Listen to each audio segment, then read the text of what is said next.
দুনিয়া থেকে চলে যাবে, বিছানাতে শুয়ে রয়েছে। হযরত জিবরাইল আজরাইল এসেছে, আল্লাহ নবী জান মুবারককে কবজ করা হবে। ঠিক সেই সময় তো আমার রাসূলুল্লাহ বলেছিলেন, ইয়া রাব্বি হাবলি উম্মতি উম্মতি উম্মতি।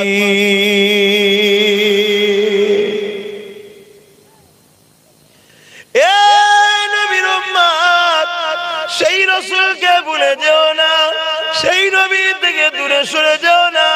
এতে আমার নবীর কিছু হবে না, কিন্তু দুঃখ কষ্ট তোমার আমার দুনিয়া তো ভোগ করতে হবে, আখিরাত তোমাকে আমাকে জুলুমে জাহান্নামে যেতে হবে। তাই বলে দিয়ে যাই, নবী পাককে মহব্বত করো, যে নবী তোমাকে আমাকে কতটা ভালোবেসেছে। আল্লাহ নবী নূহ নবী দয়া নবী রওজা মুবারকে আজও তোমার আমার জন্য কাঁদতেছে। নবী আমার যখন দুনিয়া জমিন থেকে চলে যাবে, হযরত আজরাইল আমার নবী পাকের সিনা মুবারকে বড় আদবের সঙ্গে হাতটা রেখেছে। কেন? আজরাইলও জানে জিনার সিনাতে হাত রাখছি, যারা পরিমাণ যদি বেয়াদবি হয়ে যায়, আমি আজরাইলও বরবাদ হয়ে যাব। দুনিয়ায় কারো বাড়িতে আজরাইলকে আসতে গেলে পারমিশন লাগে? আমার দেশের প্রাইম মিনিস্টারের কাছে যখন যাবে পারমিশন নেবে? আমার রাজ্যেরটার কাছে আসবে না? কথা বলছে না তো, পারমিশন নেবে? আচ্ছা, আমি আব্বাস সিদ্দিকী, আমি তো হুজুর, পারমিশন নেবে? পারমিশন কিভাবে যে বার করবে আল্লাহ জানে। আল্লাহ মাফ করুন, আল্লাহ মাফ করো। মৃত্যুর যে কি কষ্ট, আহা, মৃত্যুর যে কি কষ্ট। এক সাহাবীর বড় শখ ছিল জানার যে মৃত্যুটা কেমন হয়। লাস্টে তিনি যখন ইন্তেকাল করছে, করে যাওয়ার পর তিনার ছেলে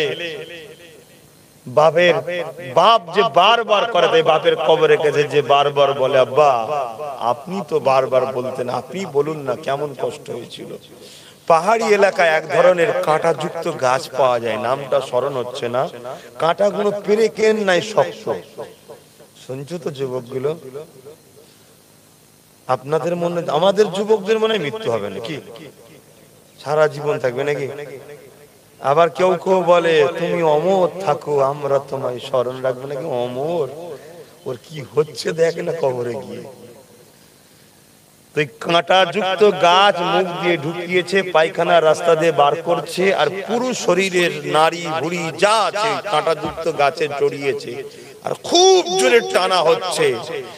যে কষ্টটা হবে এটা হলো সামান্য একটা কষ্ট, এর থেকে হাজারো কোটি গুণ বেশি কষ্ট হবে শরীর থেকে যখন জানটাকে বার করা হবে। বার হবে না হবে না? আমি সবাইকে জিজ্ঞেস করছি, ঠান্ডায় কি আপনাদের কথা বলতে কষ্ট হচ্ছে? তাহলে বলে দিন, আমি জিজ্ঞেস করবো না।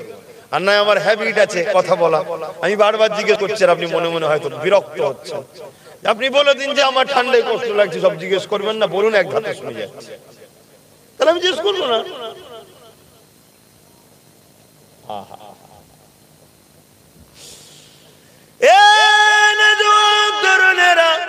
আল্লাহ নবী নূহ নবী সিনা মুবারকে যখন আজরাইল হাতটা রেখেছে, আল্লাহ নবী বলেছিলেন, আজরাইল রে, তোমার মনে কি কোনো দয়া ময়া নাই রে আজরাইল? তুমি আমি রাসূলুল্লাহর বুকের উপরে পাহাড় কেন চাপিয়ে দিলে? হযরত আজরাইল বলতে লাগলেন, ইয়া রাসূলুল্লাহ হাবিবাল্লাহ, বিয়াদবি মাফ করবে। আমি এত আশার সঙ্গে, এত আদবের সঙ্গে, এত ভক্তির সাথে কারো জানকে কখনো করিনি যেটা আপনার করতে চলেছি। আল্লাহ নবী যখন এই কথাটা শুনলো, যুবক শোনো গো, বোনেরা শোনো, আব্বা যারা আম্মা যান শোনেন, সঙ্গে সঙ্গে নবী আমার চোখ ভরা পানি নিয়ে কাঁদে আর বলে, এ আজরাইল কি কথা তুমি আমাকে শোনালে? এর থেকেও তাহলে কি কষ্ট হয়? জি ইয়া রাসূলুল্লাহ, সব থেকে আসান আপনার করতেছি। আল্লাহ নবী বলেছে, আজরাইল শোনো শোনো শোনো, আমি নবী পাক সিনাকে মজবুত করে ধরছি, আমার সমস্ত উম্মত উম্মতিদের জান কবজের কষ্টটা আমি রাসূলুল্লাহ আমার উপর দিয়ে উঠিয়ে না। আরো জোরে বলুন সুবহান।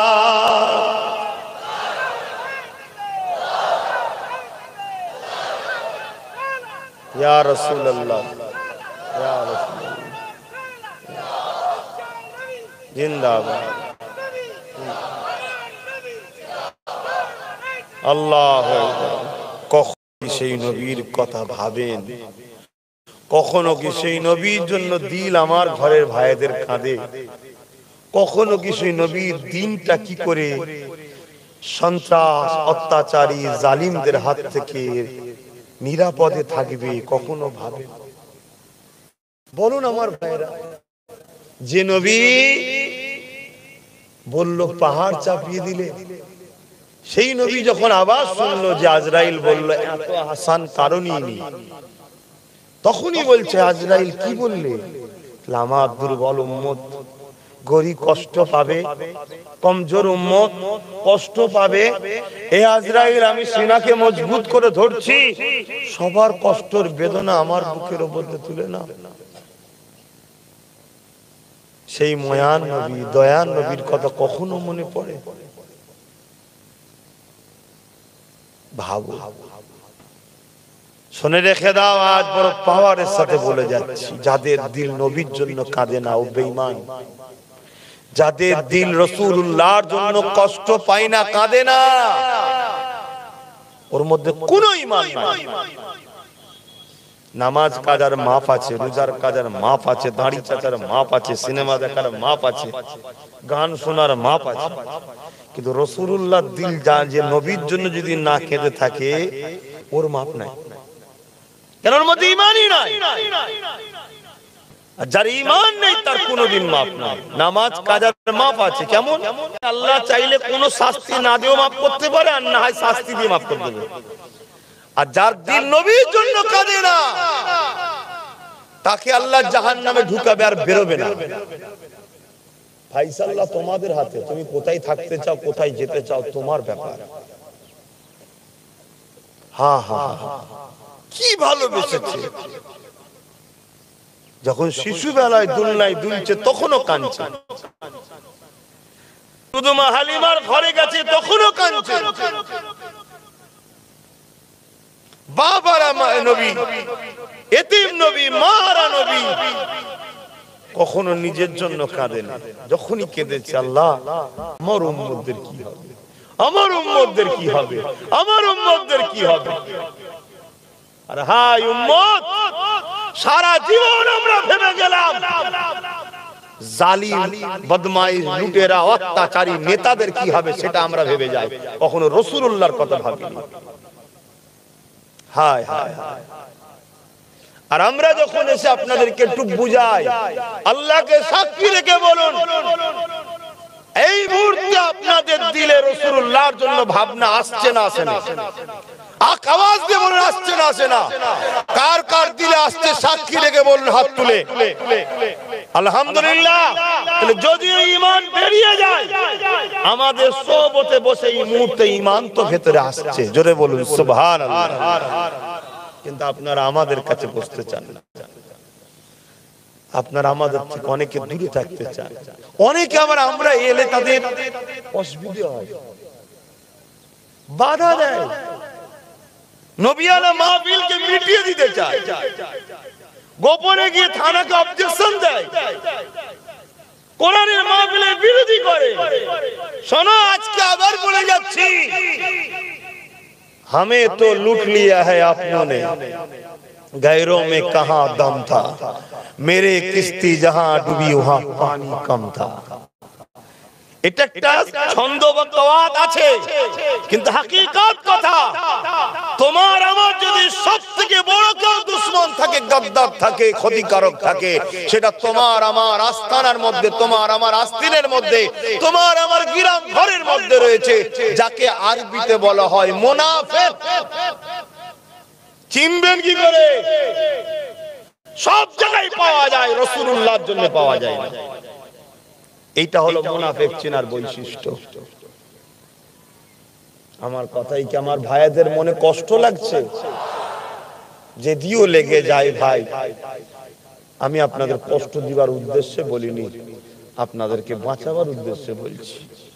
কেন পৃথিবী বারবার আমাদেরকে লুটতে চেয়েছে, এই পৃথিবী বারবার আমাদের বেটিদেরকে ইজ্জত আবরু আজমাতকে ধ্বংস করতে চেয়েছে, এই পৃথিবী বারবার আমাদের ঘর বাড়িকে বসত বাড়ি ভিটে বাড়িকে উজাড় করেছে, চেষ্টা করেছে, কিন্তু পারেনি। ওই একটা জায়গাতে পৃথিবী পরাজিত হয়ে গেছে, কি? আমেনার লালের প্রেম ভালোবাসা যাদের দিলে ছিল তাকে বলা ঈমান। এই ঈমানের জোরে আমরা বারবার কামিয়াবি হয়ে আসছি। জোরে বলুন সুবহানাল্লাহ।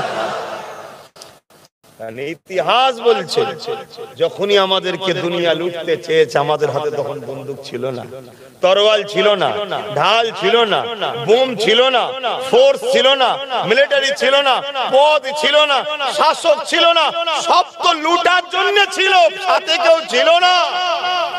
কিন্তু তারপরেও আমরা মাথা তুলেছি, কামিয়াবি হয়েছি, ফতে হয়েছি, জিন্দা রয়েছি শুধুমাত্র আমিনার লালের মদিনা থেকে খাস সাহায্য, যেটা আল্লাহর দয়া আমরা পেয়েছি। জোরে বলুন সুবহানাল্লাহ, আরো জোরে বলুন সুবহানাল্লাহ। তাই আমরা বারবার যেখানেই যাই আপনাদের হৃদয়টাকে খুলে খুলে আমিনার লালের প্রেম ভরতে চাই। কিন্তু আপনারা যদি ধরা না দেন, ভরবো কি করে? আজকে বলুন, মাহফিলটার দিকে একবার ঘুরে ঘুরে তাকিয়ে বলুন, মাহফিলের সৌন্দর্য লাগছে না লাগে না? বলুন, আপনারাই বলুন।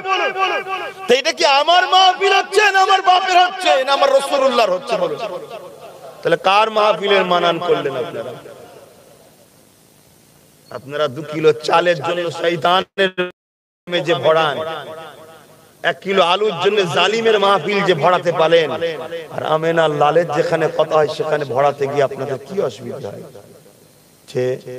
জানতে হবে আপনার ঈমান যদি থাকে এখানে টান আসবে, আর ঈমান যদি না থাকে টান আসবে না। আপনার ঈমান আছে তাই টেনে নিয়ে এসেছে। এই কাজ কারবার রোজ হবে, ব্যবসা বাণিজ্য রোজ হবে, হালকা বয়সে ভুল ভ্রান্তি অনেক হচ্ছে। আজকে মোহাম্মদ রসুলের গোলাম আসছে, দুটো রসুলের কথা বলবো, শুনবো, এই জন্য এসছেন তো নাকি? না আমি কি বলবো, আর আমি আপনাদেরকে শোনাবো না যে চাঁদে গেছে, আমি ওটা শোনাতে এসেছি। ও শোনাতে আমায় এসেছি আপনাকে, আমি কি শোনাতে এসেছি শুনবেন। আহা, আল্লাহ নবী একদিন দাঁড়িয়ে আছেন, আবু জেহেল বড় চিন্তায় পড়ে গেছে, মুহাম্মদ রাসূলকে রুখবো কিভাবে। তৎকালীন সময় পৃথিবী বিখ্যাত একটা জাদুঘর ছিল, তাকে বুড়ো করে হায়ার করে ভাড়া করে নিয়ে এসেছে মুহাম্মদ রাসূলের উপরে, যাতে জাদু করে তাকে ক্ষতি করা যায়।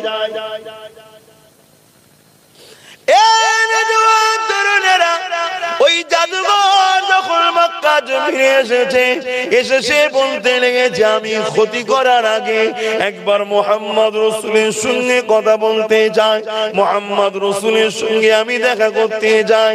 আল্লাহ নবী এমন করে একটা জায়গায় দাঁড়িয়েছিলেন, ওইখানে একটা পাহাড়ও রয়েছে, পাহাড়ের ধারে নবী আমার ছেলে, ওই মানুষটা এসে হাজির হলো। আবু জেহেল রয়েছে, আরো অনেকে রয়েছে, তারা সবাই মিলে আমার রাসূলুল্লাহর সঙ্গে কথা বলতে লেগেছে। আল্লাহ নবীকে বলতে লেগেছে, আপনি কি শোনান? আল্লাহ নবী বলেন, লা ইলাহা ইল্লাল্লাহ আনা মুহাম্মাদুর রাসূলুল্লাহ। আমি শোনাই একত্ববাদের কথা, আমি শোনাই শান্তির কথা, ন্যায়ের কথা, ইনসাফের কথা, মানবতার কথা, কল্যাণের কথা, গরিবের পক্ষে অধিকারের কথা আমি শোনাতে থাকি মানুষকে। ওই সময় সেই মানুষটা, তার ধারণা ছিল, সে জানে এবং তার জ্ঞান তাকে শিখিয়েছে জাদু জমিনের উপরে চলে, আসমানে জাদু চলে না, কারণ আসমানের জগতে ফেরেশতা থাকে, শয়তান উঠতে পারে না, জাদু তো শয়তানের সারাই হয়। তাই সে বলতে লাগলো, মুহাম্মদ তোমাকে তো মেনে নেব, কিন্তু তুমি যদি আসমানের উপরে কোনো ক্ষমতা দেখাতে পারো মেনে নেব। কেন? আবু জেহেল বলেছে সে হলো জাদুঘর, তাই আমার নবী জাদুঘর কি প্রকৃত নবী দেখার জন্য সে বলছে। কেন? জাদুঘর দুনিয়ায় জোর দেখাতে পারে, আসমানে তো দেখাতে পারবে না। আমার নবী আসমানের দিকে তাকালে চাঁদ উঠেছে, 14 চাঁদ, পুরো পূর্ণিমার চাঁদ, গোল চাঁদ রয়েছে। আল্লাহ নবী বলছেন কি দেখতে চাও, যা কিছু দেখাও। আল্লাহ নবী বলছেন এই যে চাঁদটা দেখছো, একে যদি বীজখান থেকে দুচির করে দিই তাহলে কি মেনে নেবে? তখন বললো এ কি কথা বলছো, হ্যাঁ দেখাও। আল্লাহ নবী ইশারা করলো, দুচির হলো। শুধু দুচির নয়, দুফালি পাহাড়ের দুই সাইডে গিয়ে দাঁড়িয়ে গেল। শুধু দাঁড়ানো নয়, কিছু সময়ের জন্য নয়, অর্ধেক রাত পর্যন্ত ওই চাঁদটা দুদিকে গিয়ে দাঁড়িয়েছিল। আরো জোরে বলুন সুবহান।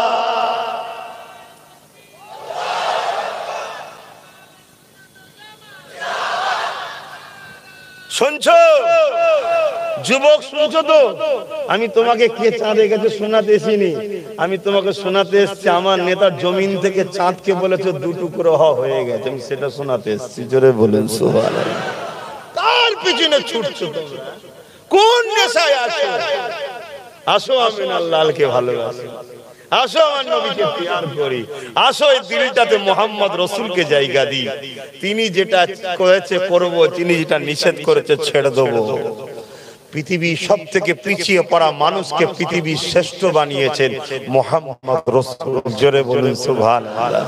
চলো তুমি আমি যদি শ্রেষ্ঠ হতে চাই, সেই লজিকটা, সেই রাস্তাটা, সেই ফর্মুলাটাকে অনুসরণ করো। শুনছেন তো নাকি আমার যুবক ভাইরা? এ বড় ধোঁকা ও নাটকের জায়গা দুনিয়া। তোমাকে এমন ধোঁকা, এমন নাটকে ফেলছে তুমি বুঝতেই পারছো না। তোমার তলে তলে তলে তলে সব জমিন সরে যাচ্ছে, তোমার হুঁশই নাই। কথা কিছু মাথায় ঢুকছে? শোনো শোনো শোনো শোনো। তখন ওই জাদুকর আবু জেহেলকে লক্ষ্য করে ভর্ৎসনা দিচ্ছে, তুই কাকে জাদুকর বলছিস? কার সম্বন্ধে তুই এইসব মিথ্যা প্রচার করছিস? কথা মাথায় ঢুকছে?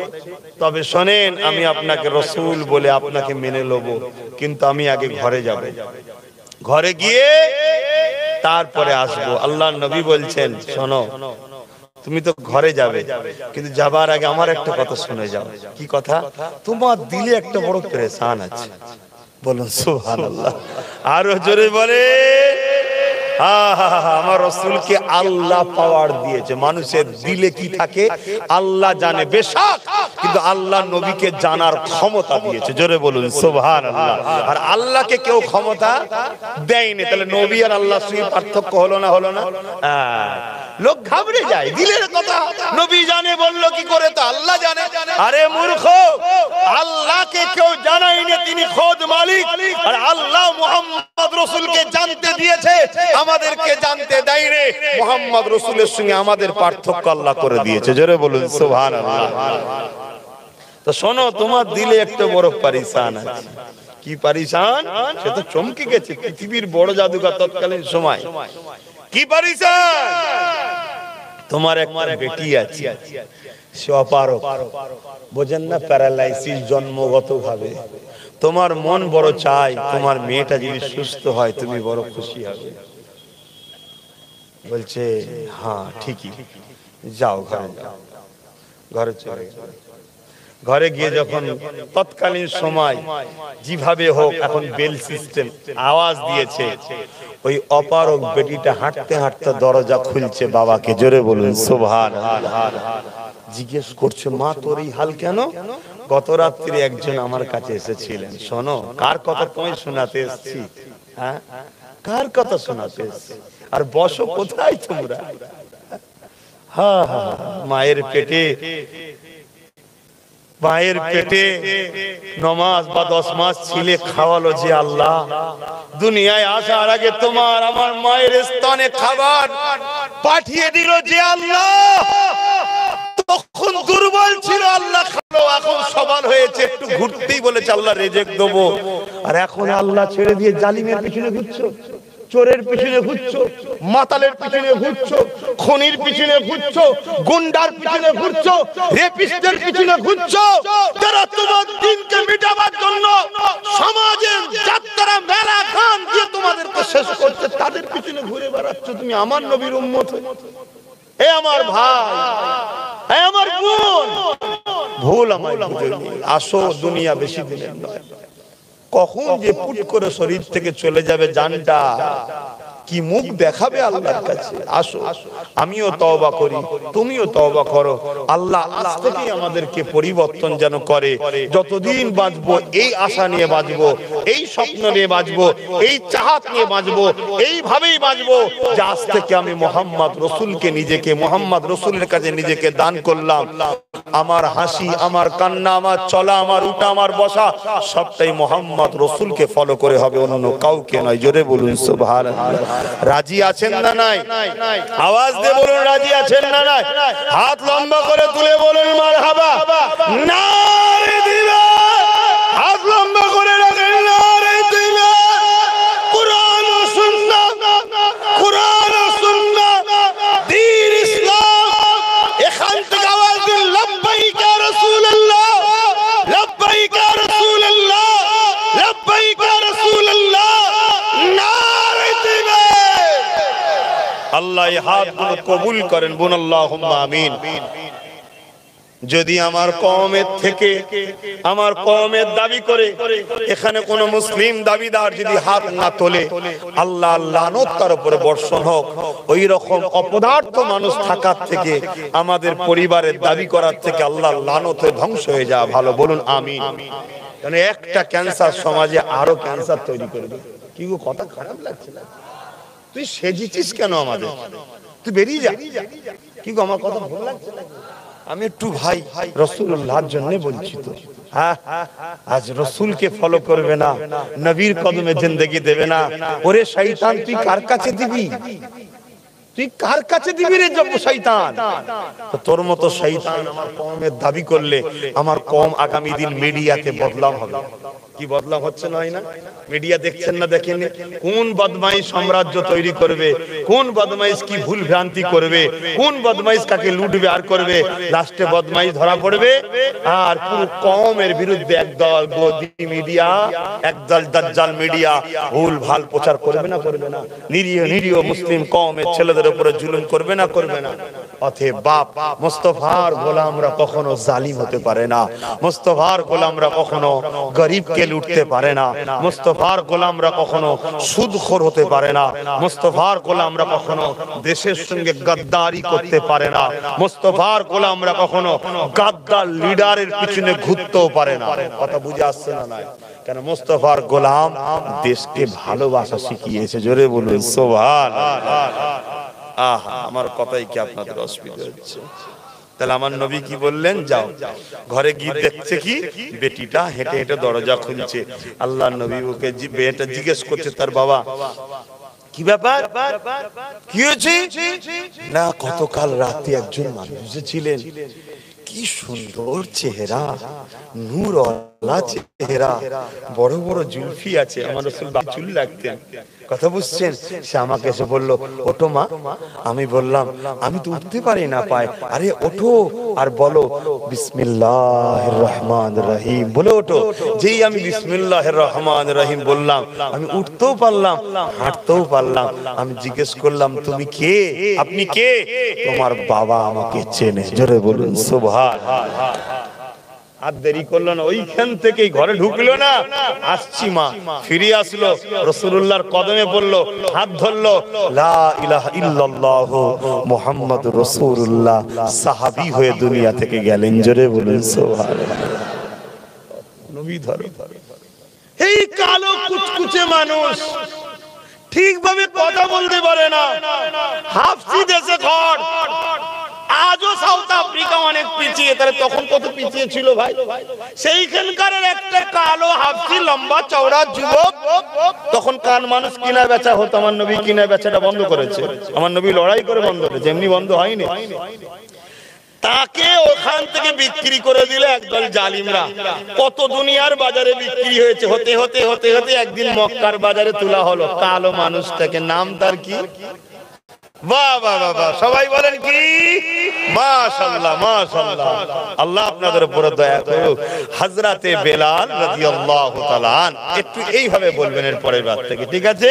হযরতে বেলাল রাদিয়াল্লাহু তাআলা কেন ছিল কালো মানুষ ঠিকই, ছিল একজন সাধারণ ঠিকই, কিন্তু নবী পাকের হাত যখন ধরেছে হিরে সোনার থেকেও দামি হয়ে গেছে। জোরে বলুন সুবহানাল্লাহ। তো ভাইরা আমার, বিক্রি হয়ে মক্কার বাজারে এলো।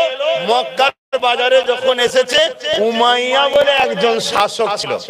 উমাইয়া সে ছিল, সে গোলামকে খরিদ করে কাজ কাম করাতো, জুলুম করাতো, অত্যাচার করাতো। এই উমাইয়া বেলাল, হযরতে বেলাল রাদিয়াল্লাহু তাআলা হুজুরকে খরিদ করলেন। তখন কিন্তু শুধু বেলাল ছিল, তখন শুধু বেলাল ছিল। খরিদ করলো, খরিদ করে ঘরে নিয়ে এসে তার উপরে অমানবিক অত্যাচার করতো, জুলুম করতো, খাটাতো, মারতো। যেমন চাষি দেখবেন বা কিছু লোক দেখবেন জুলুম বড় করে, অবালা পশুগুলোকে নাগল দিয়াই মাঠে, আর অবালা পশুগুলোকে কি মারা মারে। বা গরু যখন রাস্তা দিয়ে নিয়ে যায় পশুদের ঘরে, কি লাঠির বাড়ি মারে। এ মানুষ সুরাতে পশু ছাড়া অন্য কিছু নাই। আরে পশু তো এদিক ওদিক করবে, তা তুই একটা মানুষ হয়ে একটা পশুকে এইভাবে জুলুম করিস কেন? কথা শুনছেন? এই শিক্ষাটাও কিন্তু আমার নবী, সুবহানাল্লাহ, যে নবী একটা অবলা পশুকে প্রেম করা শিখায়, সেই নবীর উম্মত কখনো মানুষের উপরে জুলুম করতে। আমার নবীর কাছে একদিন খবর এলো, হুজুর একটা মেয়ে মারা গেছে। সে মেয়েটা বড় তাহাজ্জুদ পড়তো, ফজর পড়তো, পাঁচ ওয়াক্ত নামাজ পড়তো, কোরআন পড়তো, দান করতো, বিরাট নাম। একজন বলল, হুজুর ওই মেয়েটার আরেকটা রিপোর্ট আছে। কি? বিড়াল, একটা বিড়ালকে একদিন ঘরের মধ্যে বন্দি করে না খেতে দিয়ে দদকে দদকে মেরেছে। আল্লাহ নবী বলেন ওই মেয়েটা জাহান্নামী। যে ইসলাম তোমার তাহাজ্জুদকে, তোমার ফরজ নামাজকে, তোমার রোজাকে, তোমার দানকে, তোমার কোরআন তেলাওয়াতকে পড়ার পরও জাহান্নামে যাবে, একটা অবালা পশুকে যদি ঘরে বন্দি করে শুকিয়ে শুকিয়ে মারো, তার জন্য জাহান্নাম বলে। ওই ইসলামের মান্যওয়ালা কখনো জুলুম করতে, কখনো সন্ত্রাসী করতে, কখনো দেশের বিরুদ্ধে, কখনো জালিম নেতাদের পিছনে দাঁড়াতে পারে না। শোনো বন্ধু, জালিম যদি ফোর্স দিয়ে মনে করো জোর করে করে লবো, ওরে তোর ফোর্স মরে জাহান্নামে চলে যাবে। তারপরও মোস্তফার গোলামকে মিটাতে পারিস নি, আর পারবি না। এ কথা বুঝছেন না, বোঝেন নাই? হ্যাঁ, ইতিহাস বলে যাচ্ছি। হ্যাঁ শোনো, এক আব্বাস সিদ্দিকী বড় কথা নয়, এক কারবালায় এক হোসাইন শহীদ হয়েছে। পৃথিবীতে লক্ষ লক্ষ হোসাইনি হোসাইন তৈরি করে দিয়ে গেছে। জোরে বলুন সুবহানাল্লাহ, আরো জোরে বলে। তাহলে অত সহজ নয়। ব্রিটিশরাও চেয়েছিল উলামা খতম করে দেবো। কি চেয়েছিল? উলামা। জানেন তো নাকি এ দেশ ব্রিটিশ শাসন করতে? জানেন না? এই দেশের কথা বলছি, দেশকে ভালোবাসা ইসলাম নয়? বলুন বলুন বলুন। হ্যাঁ, ওটা আমার ছেলেকে শিখাতে হবে না? নাই, আমার ছেলেকে কেউ ৫,০০০ টাকা দিয়ে দেশের বিরুদ্ধে চলে যাবে, আর আমার ছেলে যখন জানবে যে দেশকে ভালোবাসা নবীর সুন্নাত, ৫,০০০ কেন ৫ কোটি দিল লাথি মারবে। আমার নবীর সুন্নাত আমার জানের থেকে দামি বেশি। জোরে বলুন সুবহানাল্লাহ। কি গো, বলবে না বলবে না? আর যদি সে না জেনে থাকে তাহলে ভুল রাস্তায় চলে যাবে। আর যখনই ভুল রাস্তায় চলে যাবে, এই ভুল রাস্তায় নিয়ে যাচ্ছে যারা, তারাই ধরাবে, তারাই আবার মিডিয়া লিসে দেখাবে, দেখো মোল্লা মোল্লা মোল্লা, মুসলমান মুসলমান। বলবে না বলবে না? শয়তান গুলো সারা দিন ধরে ওই করে যাচ্ছে, সারা দিন ওই করে যাচ্ছে। কি গো আমার কথা? আহা, কি কথা বলছিলাম জানেন না? তার আগে কি কথা বলছিলাম? দেশের কথা। হ্যাঁ, ব্রিটিশরা দেশ শাসন করতে, জানেন না? এসেছিল কি করতে জানেন? ব্যবসা করতে। কি করতে? ব্যবসা করতে। যেটু ব্যবসা করবো, কিন্তু সাদা চামড়া, তো সাদা চামড়ার নেশা বড় নেশা, খারাপ নেবেন না, হাকিকাত। এমন ঘোর খাওয়ালো পুরো দেশটাকেই দখল করে নিল। 199 বছর, কম বেশি 200 বছরে দেশকে গোলাম বানিয়ে দিয়েছিল, পুরো দেশকে, আমাদের ভারতবর্ষকে গোলাম বানিয়ে দিয়েছিল। অনেক লড়াইয়ের পর, ওই লড়াইয়ে তোমার আমার পূর্বপুরুষদেরও জিন্দেগি গেছে, বিভিন্ন ধর্মের পূর্বপুরুষদেরও জিন্দেগি গেছে, সবাই মিলে লড়াই করেছে, কিন্তু ব্রিটিশ কারো লড়াই গুরুত্ব দেয়নি। বিরোধী করছে করুক, বিরোধী করছে করুক। কিন্তু যেদিন হযরতে আব্দুল আজিজ মুহাদ্দিস দেহলভী রহমাতুল্লাহ আলাইহি, নাম শুনেছেন? একটু কথা বলবেন না? ইনি কে জানেন? তবলিগ জামাত, দেওবন্দি জামাত, ফুরফুরা ওয়ালা, চকি বলে জনপুরি ওয়ালা, মানে যত সিলসিলা আছে সবার হাদিসের মুরব্বি, সেই বংশের ছেলে। এই ভারতবর্ষের মানুষ হাদিস পেয়েছো যাদের দ্বারা, সেই বংশের ছেলে আব্দুল আজিজ মুহাদ্দিস দেহলভী রহমাতুল্লাহ আলাইহি দাঁড়িয়ে গিয়ে ফতোয়া দিলেন, উলামারা, আমার কওমের মানুষরা, মাতৃভূমিকে জালিমের বাঁচাবার জন্য লড়াই করতে হবে। ফতোয়াতে দিল লড়াই করা ফরজ। ব্রিটিশ থরথর করে কাঁপছে। কেন? ব্রিটিশ জানে একদিন যারা আন্দোলন করেছে, ভয় দেখিয়ে হোক, চমকে হোক, পয়সা দিয়ে হোক, যে কোনো হয় ম্যানেজ করা যাবে। এবারে যারা আন্দোলনে নামছে এদেরকে ম্যানেজ করা, বলুন বলুন বলুন, কেন? এরা আমাদের কামানের গোলার সামনে জান্নাত দেখতে পায়, জোরে বলুন সুবহানাল্লাহ। এরা আমাদের বোমের তোপের সামনে আল্লাহর জান্নাত দেখতে পায়, জোরে বলুন সুবহানাল্লাহ। অতএব এদেরকে মারবো কি জান্নাতের নেশায় তোপের দিকে ছুটে আসে, জোরে বলুন সুবহানাল্লাহ। শুনছেন তো নাকি? আমার দেশটা আবার নতুন করে ধ্বংসের দিকে যাচ্ছে, টুক করে শুধু বলে দিচ্ছি, ধ্বংসের দিকে যাচ্ছে, একটু খেয়াল করুন। কথা বুঝছেন? কেউ প্রকাশ্য ধ্বংস করছে আর তাকে পিছন থেকে ছদ্মবেশী সাথ দিচ্ছে, একটু খেয়াল করুন। বাস দেশের স্বার্থে বললাম, কারণ দেশকে ভালোবাসা এটা আমার ধর্মের কাজ। ফিরে আসি আমার রাসূলুল্লাহর দিকে। কি কথা বলছিলাম? হযরতে বেলাল রাদিয়াল্লাহু তাআলা বলবো না অসুবিধা হচ্ছে? আমার ভাই বোনকে দেখে বড় ভালো লাগছে যে যা গুনাহ করেছে করেছে, ছোট গুনাহগুলো আজকে সব আল্লাহ মাফ করে দেবে, জোরে বলুন সুবহানাল্লাহ। আর যদি তওবা কেউ করো যে আল্লাহ বাকি জীবন আর না রাসূলুল্লাহর দিকে ফলো করে চলবো, যেমন দুনিয়ায় এসেছিলাম কোনো গুনাহ ছিল না, এই যে বাচ্চা বানার কোনো গুনাহ আছে, ওই রকম বেগুনাহ আল্লাহ করে ঘর দেবে, জোরে বলুন সুবহানাল্লাহ। সেই নবীর উপরে একটা নাত শরীফ পড়বো, একটু মহব্বতের দরুদ। আল্লাহুম্মা সাল্লি আলা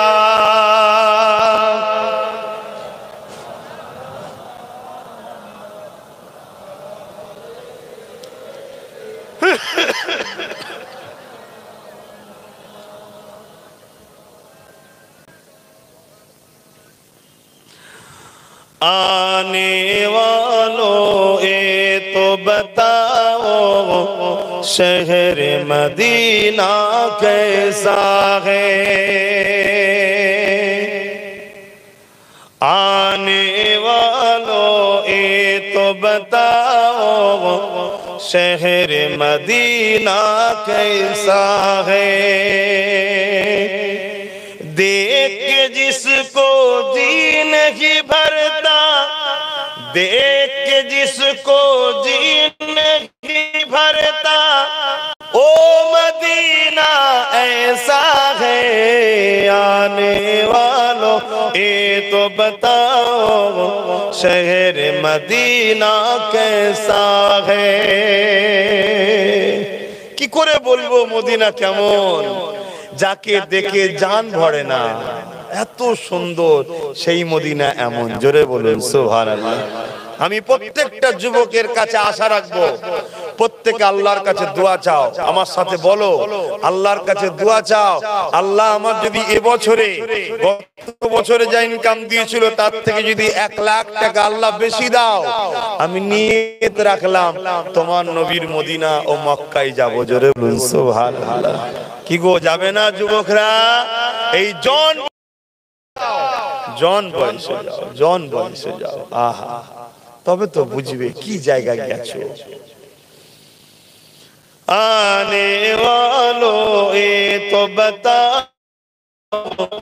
शहर मदीना कैसा है, आने वालों ये तो बताओ शहर मदीना कैसा है। गुंबद खजरा के साए में बैठ के तुम तो आए हो, उस साए में रब के आगे, उस साए में रब के आगे सिजदा करना कैसा है, आने वालों ये तो बताओ शहर मदीना कैसा है। अल्लाहुम्मा सल्ली अला मौलाना मुहम्मद।